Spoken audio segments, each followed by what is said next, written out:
Hello student, स्वागत है आपका हमारे यूट्यूब चैनल ज्ञानम एजुकेशन में।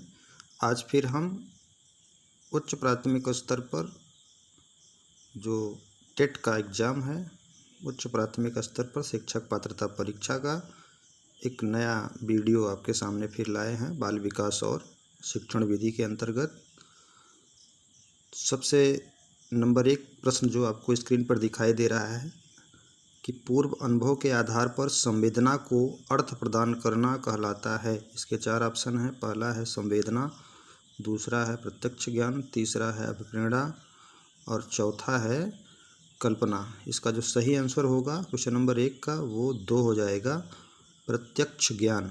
यानी पूर्व अनुभव के आधार पर संवेदना को अर्थ प्रदान करता है, कोई अर्थ प्रदान करता है, वो है प्रत्यक्ष ज्ञान। क्वेश्चन नंबर 2 है 5 वर्ष के मोहन की मानसिक आयु 8 वर्ष है, उसकी बुद्धि लब्धि क्या है। तो इसका जो सूत्र है आप जानते रहिए, MA/CA × 100 से आप लगाएंगे तो क्वेश्चन नंबर 2 का जो राइट आंसर होगा वो ऑप्शन नंबर 2 होगा 160। इसका जो IQ होगा, बुद्धि लब्धि होगा, 160 होगा। क्वेश्चन नंबर 3 है कि कौन सा बुद्धि लब्धि स्तर मंद बुद्धि बच्चों का प्रशिक्षण योग्य बुद्धि स्तर कहलाता है। इसके 4 ऑप्शन हैं। पहला है 70 से 79, दूसरा है 50 से 69, तीसरा है 36 से 49 और चौथा है 35 एवं निम्न। तो इसका सही होगा कि बुद्धि लब्धि स्तर मंद बुद्धि वाले बच्चों का प्रशिक्षण योग्य बुद्धि स्तर, बुद्धि लब्धि स्तर क्या कहलाता है। उसका आंसर नंबर 3 जो है 36 से 49 तक है, ये करेक्ट आंसर है। क्वेश्चन नंबर 4 है कि रोसांग इंकपॉट टेस्ट का प्रयोग निम्न में से किसके मापन हेतु किया जाता है। इसके 4 ऑप्शन हैं। पहला है व्यक्तित्व, दूसरा है बुद्धि, तीसरा है अभिरुचि, चौथा है अभिक्षमता। तो रोसांग इंक ब्लॉक टेस्ट का जो प्रयोग है वो व्यक्तित्व के लिए है, पर्सनालिटी के लिए है। क्वेश्चन नंबर 4 का जो राइट आंसर है वो पहला है व्यक्तित्व। 5वां है निम्न में से कौन सा विस्मृति का कारक नहीं है। इसके 4 ऑप्शन दिए गए हैं। पहला है सीखने में कमी, दूसरा है स्मरण करने की इच्छा, तीसरा है मानसिक द्वंद्व, चौथा है सीखने की दोषपूर्ण विधियां। तो क्वेश्चन नंबर 5 का जो सही आंसर है वो दूसरा है स्मरण करने की इच्छा। विस्मृति का यानी कि भूलने का कारण नहीं है, स्मरण करने की इच्छा। क्वेश्चन नंबर 6 है कि वह विज्ञान जो संख्यात्मक प्रदत्त को एकत्र करने, विभाजित करने, प्रस्तुत करने, तुलना करने और व्याख्या करने की विधि से संबंधित है कहलाता है। इसके 4 ऑप्शन है। सांख्यिकी, दूसरा गणित, तीसरा ज्यामिति, चौथा जो है संभाव्यता। इसका सही आंसर होगा नंबर 1 सांख्यिकी। क्वेश्चन नंबर 7 है कि पिछड़े बच्चों के लिए शैक्षिक लब्धि की अवधारणा किसने दी है। पहला ऑप्शन इसका गार्डन, दूसरा है सोलेन, तीसरा है बर्टन हॉल, चौथा है सिरिल बर्ट। तो याद रखिएगा, जब भी पिछड़े बच्चों के लिए शैक्षिक लब्धि की बात होती है तो इसका सही आंसर है, आंसर नंबर 4 है सिरिल बर्ट। ठीक। क्वेश्चन नंबर 8 है कि निम्न में कौन सा एक उत्तम परीक्षण की विशेषताओं से भिन्न है। इसके 4 ऑप्शन हैं। विश्वसनीयता, दूसरा है वैधता, तीसरा है वस्तुनिष्ठता, चौथा है अभिक्षमता। तो एक उत्तम परीक्षण की विशेषताओं से भिन्न है। क्वेश्चन नंबर 8 का जो सही आंसर है वो चौथा है अभिक्षमता। क्वेश्चन नंबर 9 है कि निम्न में से कौन सा बुद्धि का सिद्धांत नहीं है। इसमें पहला ऑप्शन है एक तत्व सिद्धांत, दूसरा है द्वितत्व सिद्धांत, तीसरा है प्रत्यागमन का सिद्धांत, चौथा है बहुतत्व सिद्धांत। तो बुद्धि सिद्धांत का संप्रत्यय जो है नहीं है, वो 9वें का जो सही आंसर होगा वो तीसरा होगा, प्रत्यागमन का सिद्धांत। जैसे कि आप देख रहे होंगे स्क्रीन पर, हमने सारे करेक्ट आंसर को रेड कलम से टिक भी कर दिया है। क्वेश्चन नंबर 10 है निम्न में से कौन सी एक अंतःस्रावी ग्रंथि नहीं है। अंतःस्रावी ग्रंथि नहीं है पूछा गया है, जिसके 4 ऑप्शन हैं। पहला है एड्रिनल ग्रंथि, दूसरा है पीयूष ग्रंथि, तीसरा है लार ग्रंथि, चौथा है थायराइड ग्रंथि। तो अंतःस्रावी ग्रंथि नहीं है। क्वेश्चन नंबर 10 का जो करेक्ट आंसर है वो तीसरा ऑप्शन है, यानी कि लार ग्रंथि है। क्वेश्चन नंबर 11 है कि पियाजे के अनुसार संज्ञानात्मक विकास की द्वितीय अवस्था क्या है। तो इसका पहला ऑप्शन है ज्ञानेंद्रिय अवस्था, दूसरा है औपचारिक संक्रिया की अवस्था, तीसरा है पूर्व संक्रिया की अवस्था, चौथा है मूर्त संक्रिया की अवस्था। तो इसका जो दूसरा है स्टेप है पियाजे का, वो है पूर्व संक्रियात्मक अवस्था, यानी कि 11 का क्वेश्चन नंबर 3 बिल्कुल करेक्ट आंसर है। इसको आप जानते रहिए। चारों जो संज्ञानात्मक विकास की प्रक्रिया है, अवस्थाएं हैं, वो क्रम से आप जानते रहिए। पहले क्या है, पहले संवेदीगामक अवस्था है, फिर पूर्व संक्रियात्मक अवस्था है, फिर मूर्त संक्रियात्मक अवस्था है, उसके बाद औपचारिक संक्रियात्मक अवस्था है। ठीक। क्वेश्चन नंबर 12 है, शारीरिक विकास को प्रभावित करने वाला कारक कौन सा है? इसके 4 ऑप्शन हैं। पहला है वंशानुक्रम, दूसरा है वातावरण, तीसरा है खेल एवं व्यायाम, चौथा है उपरोक्त सभी। तो क्वेश्चन नंबर 12 का जो करेक्ट आंसर है इसमें चौथा हो जाएगा, उपरोक्त सभी।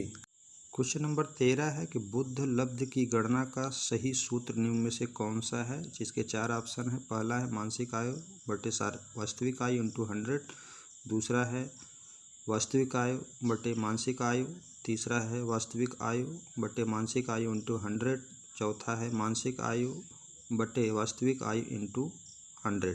तो इसका जो सही आंसर होगा वो पहला ऑप्शन जो है मानसिक आयु बटे वास्तविक आयु इंटू 100। क्वेश्चन नंबर 14 है कि चिंतनशील सोच की चर्चा इनमें से किसने की है? चिंतनशील सोच। ठीक। तो 14 नंबर क्वेश्चन है। इसके पहले ऑप्शन है ड्यूवी, दूसरा है रॉस, तीसरा है वुडवर्थ, चौथा है ड्रेवर। इसका सही आंसर होगा पहला जो है ड्यूवी होगा, चिंतनशील सोच, हाउ वी थिंक। ठीक। क्वेश्चन नंबर 15 है,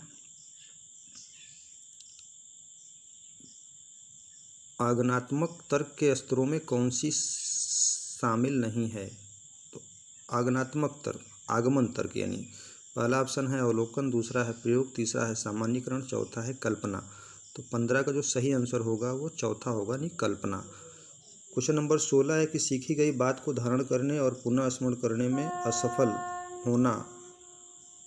4 ऑप्शन है। पहला है विस्मरण, दूसरा है स्मरण, तीसरा है धारण है, चौथा है चिंतन है। तो सीखी गई बात को धारण करने और पुनः स्मरण करने में असफल होना क्या कहलाता है? फॉरगेटिंग, यानी कि पहला ऑप्शन इसका सही है, विस्मरण है। क्वेश्चन नंबर 17 है कि मूल प्रवृत्ति की एक प्रमुख विशेषता है जो पाई जाती है। पहला ऑप्शन इसका है केवल मनुष्यों में, दूसरा है केवल बिल्लियों एवं चूहों में, तीसरा है सभी प्राणियों में तथा जन्मजात व प्राकृतिक होती है, चौथा केवल कलाकारों में। तो 17, क्वेश्चन नंबर 17 का जो सही आंसर है वो तीसरा है कि सभी प्राणियों में या जन्मजात व प्राकृतिक रूप से होती है, यानी कि मूल प्रवृत्ति जो विशेषता है वो सभी प्राणियों में या जन्मजात व प्राकृतिक होती है। क्वेश्चन नंबर 18 है, भारतीय संविधान के किस अनुच्छेद में 6 से 14 आयु वर्ग के बच्चों के लिए निःशुल्क व अनिवार्य शिक्षा का अधिकार शामिल किया गया है? तो इसके 4 ऑप्शन हैं। अनुच्छेद 26 है, अनुच्छेद 15 है, अनुच्छेद 45 है, अनुच्छेद 21A है। तो क्वेश्चन नंबर 18 का जो सही आंसर होगा वो चौथा होगा, अनुच्छेद 21A। क्वेश्चन नंबर 19 है, क्रेचमर ने व्यक्ति को निम्न में से किस प्रमुख प्रकार में वर्गीकृत किया है? तो इसके 4 ऑप्शन है। पहला है कृशकाय दुर्बल, दूसरा है सुडौलकाय, तीसरा है गोलकाय, चौथा है उपरोक्त सभी। तो 19 का जो सही आंसर होगा वो ऑप्शन नंबर 4 होगा, उपरोक्त सभी। क्वेश्चन नंबर 20 है कि TET का उद्देश्य निम्न में से किसका मापन है? पहला बौद्धिक क्षमता का, दूसरा है अभिक्षमता का, तीसरा है अभिवृत्ति का, चौथा है मूल्य का। तो जो TT आप एग्जाम दे रहे हैं वो किसका मापन करता है? वो अभिक्षमता का, यानी कि क्वेश्चन नंबर 20 का आंसर नंबर 2 जो है अभिक्षमता, बिल्कुल करेक्ट आंसर है। क्वेश्चन नंबर 21 है कि संघनन का सिद्धांत निम्न में से किसकी व्याख्या करता है? संघनन का सिद्धांत याद रखिएगा। पहला ऑप्शन है अधिगम, दूसरा है स्मृति, तीसरा है अभिप्रेरणा, चौथा है सृजनात्मकता। तो संघनन का सिद्धांत किससे है? क्वेश्चन नंबर 21 का जो सही आंसर है वो दूसरा है, यानी कि स्मृति से है। क्वेश्चन नंबर 22 है कि निम्न में से कौन सी शिक्षा मनोविज्ञान की सर्वाधिक व्यक्तिनिष्ठ विधि है? सर्वाधिक व्यक्तिनिष्ठ विधि, इसके 4 ऑप्शन है। अंतःदर्शन विधि, दूसरा है बहिर्दर्शन, तीसरा है अवलोकन, चौथा है प्रयोगीकरण। तो इसका जो क्वेश्चन नंबर 22 का जो सही आंसर है मनोविज्ञान की सर्वाधिक व्यक्तिनिष्ठ विधि है वो पहला ऑप्शन सही है, अंतःदर्शन। ठीक। क्वेश्चन नंबर 23 है कि अल्बर्ट बंडूरा निम्न में से किससे संबंधित है? इसके 4 ऑप्शन है कि सामाजिक अधिगम सिद्धांत, दूसरा व्यवहारवादी सिद्धांत, तीसरा संज्ञानात्मक विकास का सिद्धांत, चौथा मनोलैंगिक विकास। तो 23 का जो सही आंसर है कि अल्बर्ट बंडूरा किससे संबंधित है वो पहला ऑप्शन सही है, सामाजिक अधिगम सिद्धांत से। क्वेश्चन नंबर 24 है, अधिगम वक्र में पठार बनता है। पहला ऑप्शन है परिपक्वता के कारण, दूसरा है प्रेरणा के कारण, तीसरा है थकान के कारण, चौथा है अभिरुचि के कारण। तो अधिगम का वक्र जो या पठार बनता है वो है थकान के कारण, यानी कि क्वेश्चन नंबर 24 का सही आंसर है तीसरा। क्वेश्चन नंबर 25 है कि दर्पण चित्त परीक्षण किसको मापने हेतु प्रयुक्त होता है। इसके 4 ऑप्शन है। पहला है अधिगम की गति, दूसरा है अधिगम अंतरण, तीसरा है सृजनात्मकता, चौथा है अभिरुचि। तो दर्पण चित्त परीक्षण जो क्वेश्चन नंबर 25 है वो उसका सही आंसर है दूसरा, अधिगम अंतरण। क्वेश्चन नंबर 26 है, क्लाउड पिक्चर टेक्स्ट निम्न में से किसके मापन में प्रयुक्त होता है। इसके 4 ऑप्शन है। पहला है बुद्धि, दूसरा है व्यक्तित्व, तीसरा है अभिक्षमता, चौथा है अभिरुचि। तो इसका सही आंसर होगा 26 का दूसरा होगा, यानी कि व्यक्तित्व।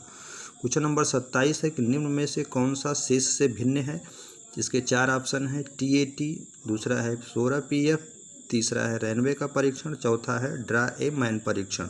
तो इसका जो सही आंसर होगा शेष से भिन्न है क्वेश्चन नंबर 27 का, वो तीसरा होगा रेनवे का परीक्षण, क्योंकि ये नॉन वर्बल टेस्ट है, बाकी जितने हैं सब वर्बल टेस्ट हैं।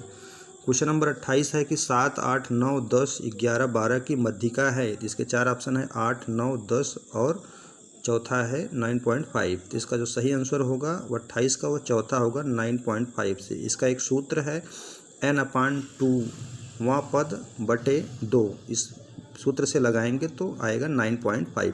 क्वेश्चन नंबर 29 है, सूझ या अंतर्दृष्टि के सिद्धांत का प्रतिपादन किसने किया है। इसके 4 ऑप्शन है। पहला थॉर्नडाइक, दूसरा गेस्टाल्टवादी मनोवैज्ञानिक, तीसरा हेगार्टी, चौथा स्क्रीनर। इसका जो सही आंसर होगा वो दूसरा होगा गेस्टाल्टवादी मनोवैज्ञानिक। क्वेश्चन नंबर 30 है, मैकडूगल के अनुसार प्रत्येक मूल प्रवृत्ति से संबंध होता है। इसके 4 ऑप्शन है। पहला है संज्ञान, दूसरा है संवेग, तीसरा है संवेदना, चौथा है चिंतन। तो तीसरा का जो सही आंसर होगा वो दूसरा होगा, यानी संवेग। ठीक है, नेक्स्ट फिर हम किसी वीडियो में आपको UP टेट यानी शिक्षक पात्रता परीक्षा, ये 2017 का पेपर है और ये उच्च प्राथमिक स्तर के बाल विकास और शिक्षण से संबंधित है। धन्यवाद।